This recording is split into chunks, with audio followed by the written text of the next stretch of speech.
of Crossed Daggers, The History of Riften by Dwenon Windell. Situated on the eastern banks of Lake Honrick, the city of Riften serves as a reminder of a bygone era. The once proud streets and buildings have vanished and been replaced with a collection of wooden structures and rough stonework shrouded in a permanent fog-like mist. In order to understand how such a large city became nothing more than a glorified fortress, one need only look to the history books for answers. Riften was a major hub of activity for trade caravans and travelers to and from Morrowind. Fishing skiffs could be seen dotting the lake at all hours of the day, and the bustling city was alive with activity at night.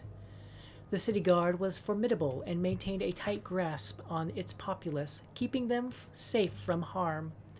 The marketplace in Riften was also quite a draw, containing numerous stands offering wares from across Tamriel.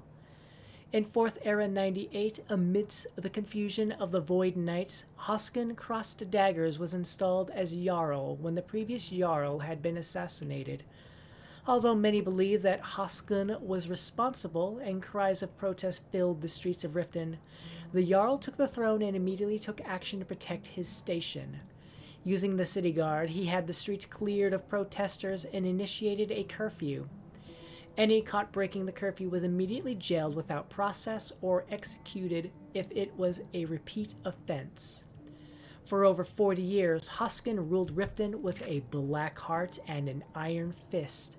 He imposed ridiculous taxes upon his subjects and any merchants that wished to sell their wares within the city walls.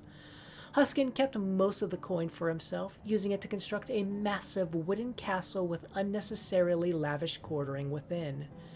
The castle took 7 years to build and became a visual reminder of the people's oppression, which earned it the nickname Hoskin's Folly. Towards the end of his reign, the streets of Riften became littered with refuse and its people plagued by disease and hunger. Then, in 4th Era 129, the people had finally had enough. With their numbers, they were able to temporarily overwhelm the city guard long enough to set Hoskin's Folly on fire with a greedy Jarl still within. As the fighting recommenced, the fire spread through the city unchecked. By the morning, the people had emerged victorious, but not without great cost. Most of the city was now in ruins, and many had died.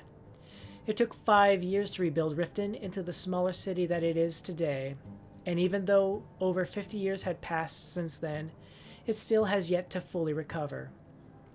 Some believe it will never achieve the level of affluence it saw at the beginning of the 4th Era, but there are a few who still hold onto the hope that Riften can return from the ashes and become a center of commerce once again.